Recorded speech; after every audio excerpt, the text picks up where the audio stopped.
बिस्मिल्लाहिर्रहमानिर्रहीम। अस्सलामु अलैकुम डियर स्टूडेंट्स, कैसे हैं आप सब। उम्मीद है सब आप खैरियत से होंगे।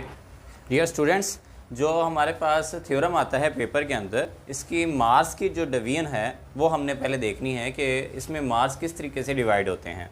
इसमें हमारे पास जो गिवन है, ये हमारे पास 1 नंबर का गिवन होता है, 1 नंबर हमारे पास गिवन का होता है, 1 नंबर प्रूफ का होता है, 1 नंबर कंस्ट्रक्शंस का होता है, ये 3 नंबर यहाँ से, और 1 नंबर हमारे पास डायग्राम का होता है। तो टोटल हमारे पास कितने नंबर यहाँ तक हो गए? 4 नंबर। याद रखें, अगर आपकी डायग्राम गलत है, अगर आपकी डायग्राम जो है वो बुक के मुताबिक नहीं है या ये कंसेप्ट के मुताबिक नहीं है, तो आपकी डायग्राम को क्रॉस कर दिया जाएगा। पूरा का ना सिर्फ डायग्राम को क्रॉस कर दिया जाएगा बल्कि पूरा का पूरा थ्योरम आपको क्रॉस कर दिया जाएगा। अगर आपकी डायग्राम ठीक है तब आगे पेपर चेक किया जाएगा, अगर आपकी डायग्राम नहीं ठीक तो सारा का सारा थ्योरम आपका जो है वो क्रॉस कर दिया जाएगा। तो ठीक, इसलिए आपने जो डायग्राम है इसको आपने ज़रा तवज्जो के साथ बनाना है, इसमें कोई मिस्टेक नहीं करनी है आपने, इसमें आपने बिल्कुल इसे एग्जैक्टली जैसे बुक के अंदर है वैसे ही आपने इसे बनाना है। 1 नंबर हमारे पास डायग्राम का है, 1 नंबर हमारे पास गिवन का, 1 नंबर प्रूफ का और 1 नंबर कंस्ट्रक्शन का। तो 4 नंबर ये हमारे पास बन गए। कितने नंबर बन गए हमारे पास? 4 नंबर। ठीक है, ये 4 नंबर बन गए। अब हमारे पास हमने ये देखना है कि स्टेटमेंट और रीज़न के कितने मार्क्स हैं हमारे पास। स्टेटमेंट के भी हमारे पास 2 नंबर होते हैं और रीज़न के भी हमारे पास 2 नंबर होते हैं। तो 2 और 2 4, तो ये हमारे पास यहाँ पर कुल 4 नंबर इसके हो गए। 4 नंबर हमारे पास एक एक करके, ये 1 नंबर डायग्राम का, 1 गिवन का, 1 प्रूफ का, 1 कंस्ट्रक्शन का। ठीक है, 4 नंबर ये हो गए और बाकी 4 नंबर, 2 नंबर स्टेटमेंट के और 2 नंबर रीजंस के। तो हमारे पास टोटल हो गए हमारे पास 4 + 4 यानी कि 8 नंबर जो है वो एक थ्योरम के बनते हैं। ठीक है, नेक्स्ट हम मूव करते हैं। आज जिस टॉपिक के ऊपर हमने बात करनी है वो है क्लास 10th का चैप्टर नंबर 9 का थ्योरम है। आज हम थ्योरम नंबर 2 के ऊपर डिस्कस करेंगे। थ्योरम नंबर 2 के अंदर हमारे पास क्या है? थ्योरम नंबर 2 में हमारे पास ये है कि straight line drawn from the centre of the circle bisect a cord.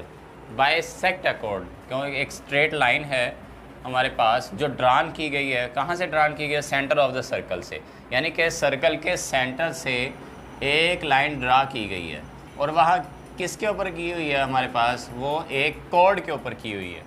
ठीक है, बाइसेक्ट की कहता है कि जो एक लाइन है, ऐसी लाइन जो हमारे पास सर्कल के सेंटर से आ रही है कॉर्ड के ऊपर, वो उसे बाइसेक्ट करती है। अगर वो बाइसेक्ट करती है तो फिर क्या होगा? Is perpendicular to the chord. ये क्या कहता है कि वो परपेंडिकुलर टू द कॉर्ड होगी। ठीक है, कि क्या स्टेटमेंट है? कहता है इसमें ना सिंपली है कि बात ये कही गई है कि अगर कोई एक स्ट्रेट लाइन हो जो कि सेंटर ऑफ द सर्कल से किसी भी कॉर्ड के ऊपर हमारे पास ड्रा की जाए और वो उसे बाइसेक्ट करे, मतलब कि जो कॉर्ड है, कॉर्ड को दरमियान से वो कट कर दे, आधी कॉर्ड दाएं तरफ हो जाए, आधी कॉर्ड बाएं तरफ हो जाए, तो उस लाइन को, जो लाइन इसको कट करेगी, वो इस कॉर्ड के ऊपर परपेंडिकुलर होगी। ठीक है, क्या कहते हैं कि मिसाल के तौर पे ये ये सर्कल होता है, सर्कल में ये कॉर्ड है तो इसके ऊपर परपेंडिकुलर ये ड्रा करेंगे जो इसे बाइसेक्ट करती है। अगर इसे बाइसेक्ट करती है तो परपेंडिकुलर ज़रूर होगी, अगर बाइसेक्ट नहीं करती तो फिर परपेंडिकुलर की शर्त भी नहीं है। ठीक है, ऐसी लाइन जो सर्कल के सेंटर से आए और किसी कॉर्ड के ऊपर उसे कॉर्ड को बाइसेक्ट कर दे, वो लाइन उस कॉर्ड के ऊपर परपेंडिकुलर होगी। ठीक है, तो आज हम यही चीज़ देख रहे हैं, लेकिन which is not at diameter. लेकिन वो कहते हैं कि वो डायामीटर नहीं होना चाहिए, वो जो कॉर्ड है वो डायामीटर नहीं होती। तो ये हमने पहले भी जो पीछे एक मैंने वीडियो बनाई हुई है सर्कल के ऊपर, वो उसके अंदर मैंने ये कंप्लीट डिस्क्रिप्शन कॉर्ड की भी दी हुई है और डायामीटर की भी दी हुई है, तो आप वहाँ से भी ये देख सकते हैं। हमारे पास हम इसके प्रूफ की तरफ जाते हैं। तो सबसे पहले इसकी डायग्राम है। डायग्राम में हमने क्या किया? डायग्राम में एक सर्कल बनाया, सर्कल में एक कॉर्ड ले ली AB। कौन सी कॉर्ड ले ली? AB। और हमारे पास जो लाइन जो उसने दिया हुआ था कि लाइन ड्रा की है वो OM हम ड्रा कर देते हैं। कौन सी लाइन ड्रा कर देते हैं? OM, यानी कि इसको हमने O का नाम दे दिया, इसको हमने M का नाम दे दिया। ये हमारे पास AB था, कॉर्ड थी, AB कॉर्ड है और जो लाइन ड्रा की है वो OM हमने लाइन एक ड्रा कर दी है। तो एंगल कौन कौन से बने हैं? एक एंगल 1 बना है और एक एंगल 2 बना है हमारे पास। तो ये हमारे पास थी एक फिगर। ठीक है, इस फिगर को हमने जो है वो आपने ज़रूर लिखना है। तो नेक्स्ट हम चलते हैं कि इसमें गिवन क्या है और साथ में हमने प्रूफ क्या करना है। हमारे पास गिवन ये है कि m is the mid point on any chord. m जो है हमारे पास मिड पॉइंट है, तो AB का कॉर्ड AB का ये हमारे पास m जो है वो मिड पॉइंट है। कैसे हमारे पास मिड पॉइंट है? क्योंकि हमें पता है कि स्ट्रेट लाइन बाइसेक्ट करती है, ठीक है। ये हमारे पास ये जो बाइसेक्ट अकॉर्ड है, यहाँ तक ये स्टेटमेंट A है। स्टेटमेंट क्या है हमारे पास? ये A स्टेटमेंट है, पहली स्टेटमेंट है। और is perpendicular to the chord, ये स्टेटमेंट हमारे पास B है। हमारे पास A स्टेटमेंट को हमें दी हुई थी, ये होती है हमारे पास गिवन होती है। क्या होती है हमारे पास? गिवन। और B स्टेटमेंट हमारे क्या होती है? इसे हमने टू प्रूफ करना होता है, ठीक हो गया। तो ये B स्टेटमेंट हमारे पास क्या थी कि is perpendicular to the chord. तो इससे ये जो स्टेटमेंट हमने प्रूफ करनी है, टू प्रूफ में आएगी, ये टू प्रूफ के अंदर आएगी। लेकिन जो पहली स्टेटमेंट क्या है? Straight line drawn from the centre of the circle to bisect a chord. तो हमारे पास ये जो बाइसेक्ट करने वाला पॉइंट भी तो कोई ना कोई होगा ना, तो उस पॉइंट का हमने क्या नाम दे दिया? M। M is the mid point on any chord और AB of the circle with centre at O। अब इसका सर्कल का सेंटर क्या है? वो O है, ठीक है। The where chord AB is the diameter of the circle is not the diameter of the circle. ये हमारे पास जो कॉर्ड है वो डायमीटर है नहीं है, ये भी हम जानते हैं, क्योंकि कॉर्ड है तो वो डायमीटर है नहीं होगी। अच्छा, टू प्रूव हमने प्रूव क्या करना है? हमने ये प्रूव ये करना है कि ये वाली दूसरी स्टेटमेंट, मैंने अभी आपको बताया कि ये पहली जो स्टेटमेंट A वाली जो स्टेटमेंट है ये हमें गिवन है।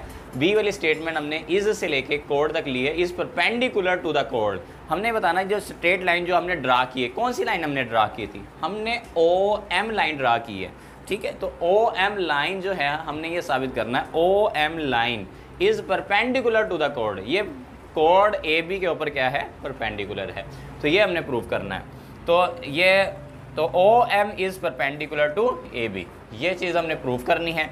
इसको AB क्या है? हमारे पास कॉर्ड है। और OM क्या है? हमारे पास परपेंडिकुलर। ड्रा कहाँ से किया गया? सेंटर से किया। किसके ऊपर गया है? कॉर्ड के ऊपर। M क्या है हमारे पास? Mid point of chord AB, ठीक है। कंस्ट्रक्शन हमने करनी है। अब कंस्ट्रक्शन में हमारे पास क्या है? हमने A और B को ज्वाइन कर दिया। O को A से भी ज्वाइन कर दिया, O को B से भी ज्वाइन कर दिया।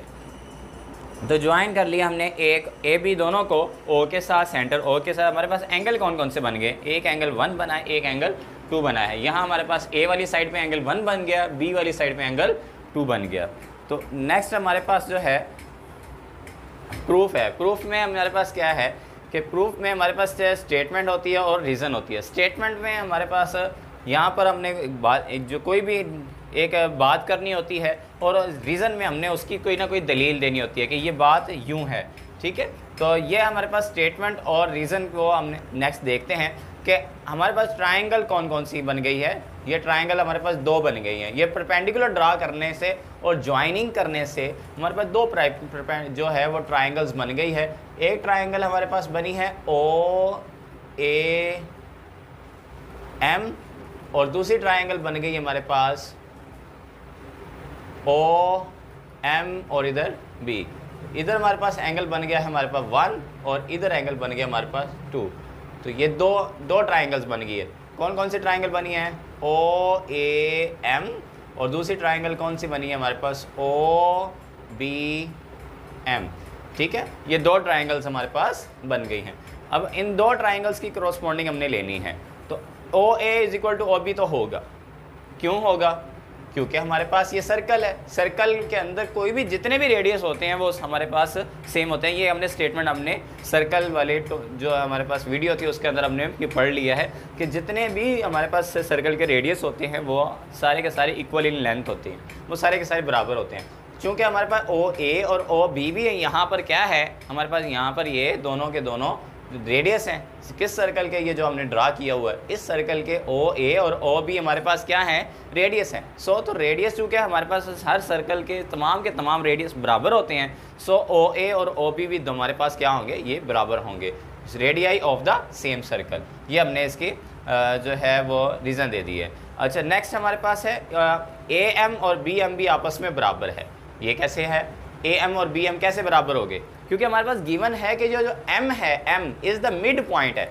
ये देखें m हमने हमारे पास गिवन के अंदर हमने m मिड पॉइंट कहा था। अब ये स्टेटमेंट वो थ्योरम की स्टेटमेंट से कैसे वो हम इसे ज्वाइन कर सकते हैं, क्योंकि इसने एक वर्ड इधर लिखा था कि स्ट्रेट लाइन बाइसेक्ट करती है। क्या करती है? बाइसेक्ट करती है। अगर बाइसेक्ट करती है तो इसका कोई ना कोई मिड पॉइंट होगा जो बाइसेक्ट कर रहा होगा, आधे को दाएं तरफ कर रहा होगा, आधे को बाएं तरफ कर रहा होगा। सो चूंकि ये m is the mid point है तो a से m तक का फासला और m से b तक का फासला भी हमारे पास क्या होगा? सेम होगा। a से m तक का और b से m तक का फासला हमारे पास क्या है? सेम है। ये हमें गिवन है, ठीक है। ये कैसे मतलब कि फॉर एग्जांपल हमारे पास a से जो m है, फॉर एग्जांपल ये अगर 5 सेंटीमीटर है तो हमारे पास b से m का फासला भी हमारे पास कितना होगा?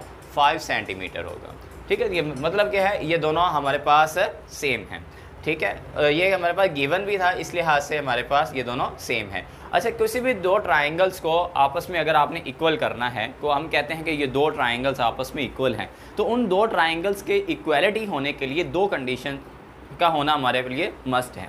फॉर एग्जांपल या तो एक कंडीशन क्या है कि तीनों की तीनों साइड्स आपस में इक्वल हों, तो वो जो दो ट्राइंगल्स हैं, अगर दो ट्राइंगल्स की तीनों साइड्स आपस में इक्वल है, यानी पहली साइड पहले के, दूसरी साइड दूसरी के, तीसरी साइड तीसरी के इक्वल है, तो हम वो कह देते हैं कि जो ये ट्राइंगल्स हैं ये आपस में कॉन्ग्रुएंट हैं, दोनों के दोनों ट्राइंगल सेम हैं। अच्छा, नेक्स्ट, अगर हमारे पास तीनों के तीनों साइड इक्वल नहीं है तो हम क्या देखते हैं, फिर हम कहते हैं क्या दो साइड इक्वल्स हैं। हाँ, अगर दो साइड्स इक्वल आ जाती हैं तो फिर तीसरा हम चेक करते हैं क्या इसका कोई ना कोई एक एंगल भी इक्वल है, ठीक है। अगर तो हमारे पास साइड और एक एंगल भी इक्वल हो जाए तो अब भी वो दो ट्राइंगल्स आपस में इक्वल होंगे, ठीक है। यहाँ पर हमारे पास क्या है? हमारे पास तीसरी साइड जो है वो OM हमारे पास, चूँकि दोनों ट्राइंगल्स के अंदर OM कॉमन है और OM हमारे पास है भी परपेंडिकुलर और दोनों के अंदर सेम है। जैसे हम पंजाबी में एक वर्ड इस्तेमाल करते हैं कि यहाँ सांझी दीवार है, तो जैसे इधर भी यही हमारे पास ये कि सांझी है, ये सांझी इसके साइड है, इधर भी वही है, इधर भी वही है, तो लिहाजा हमारे पास OM भी सेम होगी, तो ये कॉमन है तो लिहाजा ये भी सेम होगी। अब ये देखें, हमारे पास एक साइड हमारे पास ये रेडियस वाली साइड है, ये पहली साइड हो गई। फिर ये हमारे पास ये दूसरी जो साइड है ये हमारे पास दी हुई है ये बाइसेक्ट वाली, तो ये दूसरी भी सेम होगी। ये तीसरी साइड है हमारे पास, तीन साइडें हमारे पास क्या हो गई हैं? सेम हो गई हैं। तीन साइडें अगर आपस में सेम हो जाए तो दोनों ट्राइंगल्स क्या होंगी? आपस में कॉन्ग्रुएंट होती हैं। तो हमने इनको कह दिया ये दोनों आपस में सेम हैं। अगर ये दोनों ट्राइंगल्स आपस में सेम है तो इनके जो एंगल बन रहे हैं 1 और 2 भी आपस में क्या होंगे? सेम होंगे, ठीक है। क्यों सेम होंगे? क्योंकि अगर दो ट्राइंगल्स हैं उनके तीनों साइडें आपस में इक्वल हैं तो वो कॉन्ग्रुएंट होंगी। कॉन्ग्रुएंट से मुराद हो जाएगा कि उनके तीनों एंगल्स भी आपस में सेम हैं। तो अगर तीनों एंगल सेम है तो उसमें जो इससे रेलेवेंट और हमारे पास करस्पॉन्डिंग एंगल्स हैं वो भी आपस में क्या होंगे? वो भी इक्वल होंगे। नेक्स्ट हमारे पास है कि अगर हमारे पास ये दोनों एंगल्स को अगर ऐड करें तो हमारे पास ये लाइन एक बन जाती है। लाइन कौन सी बनती है? AMB चूँकि एक लाइन है, लाइन का हमेशा हमने पढ़ा हुआ है कि लाइन की जो एंगल होता है वो कितना होता है हमारे पास? 180 डिग्री। कितना होता है? 180 डिग्री हमारे पास होता है, जो कि 180 डिग्री हमारे पास इसका एंगल होता है। सो हमारे पास ये भी एक लाइन है AMB भी एक लाइन है। सो हमारे पास ये जो टोटल हमारे पास एंगल बन जाएगा वो कितना हो जाएगा? 180 डिग्री हो जाएगा, ठीक है। नेक्स्ट हमारे पास है कि चूँकि देखें इसमें हमें कहा गया है कि दोनों को ऐड किया तो 180 आया और ये भी कहा गया है कि दोनों इक्वल हैं। सो हमारे पास ये तभी पॉसिबल है कि जब दोनों के दोनों एंगल 90 डिग्री होंगे। वो इसके मैं आपको एक एग्जांपल देता हूँ फिर आपको क्लियर हो जाएगा। मैं आपको कहता हूँ कि हमारे पास दो नंबर्स हैं, अगर उनको ऐड करें तो आंसर 90 डिग्री आना चाहिए। कितना आना चाहिए? 90 डिग्री। अच्छा, और वो दोनों नंबर हैं भी इक्वल, तो आप कहेंगे 45 को ऐड करें तब 90 आ जाता है। लेकिन मैं अगर मिसाल के तौर पे मैं अगर कहता हूं कि अगर ये दोनों 45 नहीं है तो फिर कौन से और हो सकते हैं? और कोई है इसके अलावा कंडीशन? नहीं है, क्योंकि अगर मैं कह देता हूँ 60 और 30 है तो फिर ये दोनों आपस में इक्वल नहीं है। इक्वल भी होने हमारे पास कंडीशन होना ज़रूरी है। तो ये क्या होगा कि इधर हमारे पास दिया हुआ है कि दो एंगल्स आपस में इक्वल भी हैं और आंसर 180 भी है, यानी कि दो चीज़ों का आप ऐड कर रहे हैं और आंसर हमारे पास 180 आ रहा है। और वो दोनों चीज़ें हैं भी इक्वल, तो फिर ये कंडीशन तभी हो सकती है कि जब वो दोनों के दोनों क्या हों, 90 डिग्री के हों। तो 90 डिग्री के हैं तो फिर हमने साथ में कंडीशन दे दी कि सप्लीमेंट्री एंगल्स हैं, तो जो हमारे पास ये सप्लीमेंट्री एंगल्स 180 के साथ हमने दी थी, ये हमारे पास दोनों 90 डिग्री हो गई। ये फ्रॉम 1 और 2 से हमने ले लिया कि दोनों इक्वल भी हैं और साथ में ऐड करने से 180 भी आ रहा है, तो इसका ये कंफर्म है कि वो हमारे पास 90 डिग्री होगा। सो हमारे पास अगर ये 90 डिग्री के दोनों एंगल्स हैं तो ये कंफर्म है कि OM is perpendicular to AB। This is the theorem of today. अब हम इसको रिवाइज करते हैं कि हमारे पास क्या था। थ्योरम ये था कि अगर एक ऐसी स्ट्रेट लाइन, ऐसी सीधी लाइन जो सेंटर से आ रही है सर्कल के, और वो किसी कॉर्ड के ऊपर उस कॉर्ड को बाइसेक्ट भी कर रही है, मतलब उस कॉर्ड को आधे से काट रही है, आधे से बिल्कुल एक लाइन उस सेंटर के सर्कल के सेंटर से आई है और कॉर्ड को 2 बराबर हिस्सों में तकसीम कर रही है, तो फिर इसके बाद फिर क्या होगा, इसके बाद ये कंफर्म है कि वो जो लाइन है जो इसको 2 हिस्सों में तकसीम कर रही है वो इस कॉर्ड के ऊपर परपेंडिकुलर होगी, इसके ऊपर 90 का एंगल बनाएगी। ये हमने प्रूव करना है। क्या प्रूव करना है कि अगर कोई एक लाइन जो सर्कल के सेंटर से किसी कॉर्ड के ऊपर आ रही हो और वो इसको 2 हिस्सों में तकसीम कर रही हो, किसको, कॉर्ड को 2 हिस्सों में तकसीम कर रही हो, तो वो इस कॉर्ड के ऊपर क्या होगी, 90 का एंगल बनाएगी। ये हमने साबित करना है। तो जब हम साबित करने की तरफ हम चलते हैं, रवियन की तरफ हम चलते हैं। फिर हमने देखा कि M, हमने कहा कि अगर ये बाइसेक्ट कर रही है तो इसका मतलब है कि कोई ना कोई इसका मिड पॉइंट भी होगा। मिड पॉइंट का हमने क्या नाम रख दिया, M रख दिया। M is the mid point of any chord AB of the circle with centre O। ठीक है, हमने कहा कि M जो है ये AB का मिड पॉइंट है और ये सर्कल जिसका सेंटर हमारे पास क्या है, O है। अब हमने प्रूफ क्या करना है, प्रूफ ये करना है कि OM इज़ परपेंडिकुलर, यानी कि 90 का एंगल बना रही है, तो OM is perpendicular to AB। OM जो लाइन है ये परपेंडिकुलर है AB के ऊपर।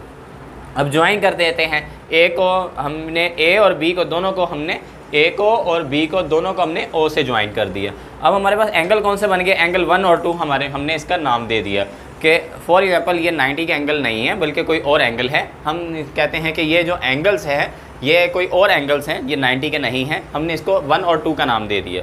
ठीक है, नेक्स्ट हम मूव करते हैं। क्या हमारे पास क्या था, नेक्स्ट हमने ये प्रूव करना है कि स्टेटमेंट और रीज़न प्रूव करनी है। स्टेटमेंट में क्या हमारे पास, जैसे ही हमने इनको ज्वाइन किया था 2 ट्राइंगल्स बन गई थी। कौन कौन सी, OAM और OBM।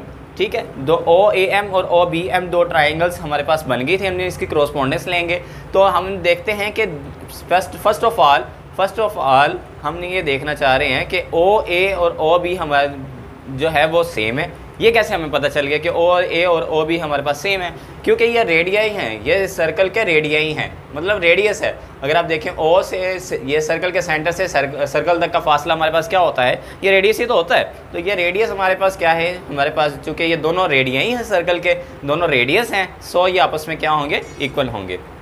नेक्स्ट हमारे पास है AM और BM हमारे पास, ये हमारे पास इक्वल होंगे। क्यों इक्वल होंगे, क्योंकि ये गिवन है। गिवन कैसे है, क्या वो ये हमने पढ़ा हुआ है कि वो जो लाइन, कोई भी लाइन हमारे पास जो कॉर्ड को बाइसेक्ट करती है, ये हमारे पास given condition, this is a given.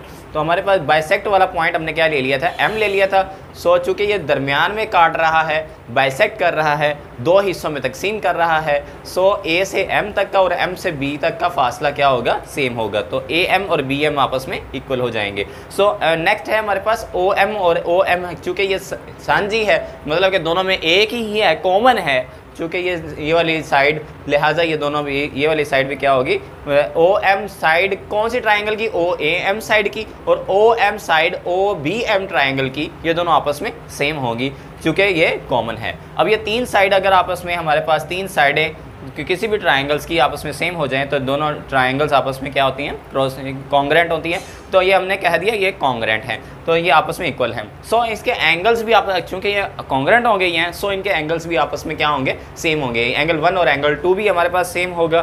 तो इसको हमने नाम दे दिया 1 का। क्रॉसपॉन्डिंग एंगल्स हैं कॉन्ग्रेंट ट्राइंगल्स के, सो हमारे पास ये क्या होंगे, सेम होंगे।